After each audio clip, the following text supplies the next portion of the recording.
এক ঢিলে দুই পাখি মারা হয়তো একেই বলে। পাকিস্তানের বিপক্ষে এবার সিরিজ জয়ের পাশাপাশি বিশ্বকাপ নিয়ে শঙ্কা দূর করে ফেলল টিম টাইগার্স। 2027 আসরে নিশ্চিত করতে এখন মেলাতে হবে সহজ এক সমীকরণ। বড় কোনো বিপদ না এলে শান্তদের জন্য আসতে যাচ্ছে বিশাল সুখবর। 2027 সালের বিশ্বকাপে সরাসরি খেলার জন্য সেই সমীকরণ আর সম্ভাবনা নিয়ে বিস্তারিত জানবো রিপোর্ট।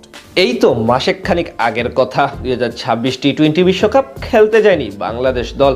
রাজ্য সমান চাপ, ভক্তদের মাঝে হতাশা, ক্রিকেটারদের মন খারাপ, সারা দুনিয়া জুড়ে আলোচনা, সাথে কত কথা।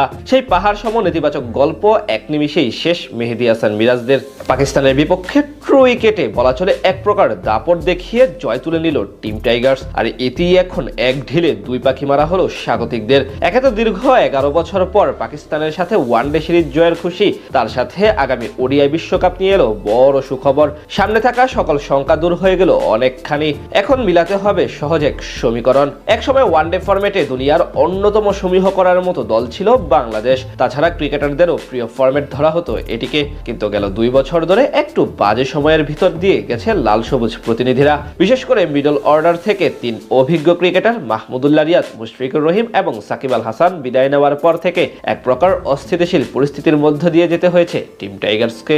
এর মাঝে 2027 সালের বিশ্বকাপ সরাসরি খেলা নিয়ে পড়তে হয়েছে চরম অনিশ্চয়তার মাঝে। তবে পাকিস্তানের বিপক্ষে মিরপুরে গতকাল 3 ম্যাচ সিরিজে 2-1 ব্যবধানে জয়ের পর এখন অনেকটাই সহজ পথ হয়ে গেছে মিরাজদের জন্য।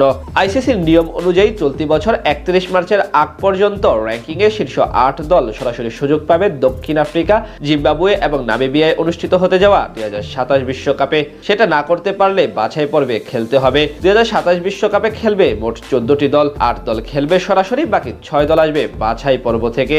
এদিক থেকেই মূলত শঙ্কায় ছিল বাংলাদেশ। পাকিস্তানের বিপক্ষে সিরিজের পূর্বে টাইগারদের অবস্থান ছিল 10 নম্বরে, তাদের উপরে ছিল ওয়েস্ট ইন্ডিজ। সিরিজ শুরুর আগে বাংলাদেশের রেটিং পয়েন্ট ছিল 76, যা সিরিজ জয়ের পর বেড়ে দাঁড়িয়েছে 79-তে। অন্যদিকে 77 রেটিং পয়েন্ট নিয়ে 10 নম্বরে নেমে গেছে ক্যারিবীয়রা।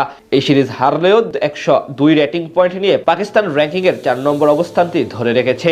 এখান থেকে আগামী ওডিআই বিশ্বকাপে টাইগারদের সরাসরি কোয়ালিফাই করতে হলে স্বাভাবিক নিয়ম অনুসারে উঠতে হবে 8 নম্বরে।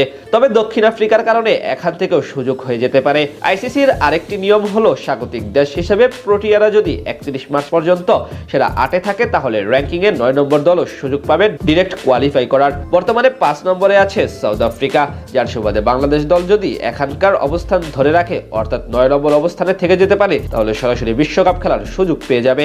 আগামী 31 মার্চের পূর্বে ওয়েস্ট ইন্ডিজের কোনো দ্বিপাক্ষিক সিরিজ নেই। সেখান থেকে আপাতত বাংলাদেশ সুস্থিতে আছে বলাই যায়। এর মাঝে যদি বড় কোনো অঘটন না ঘটে তাহলে বলা চলে এখান থেকে সহজেই বিশ্বকাপে সরাসরি চলে যাবে টিম টাইগার্স।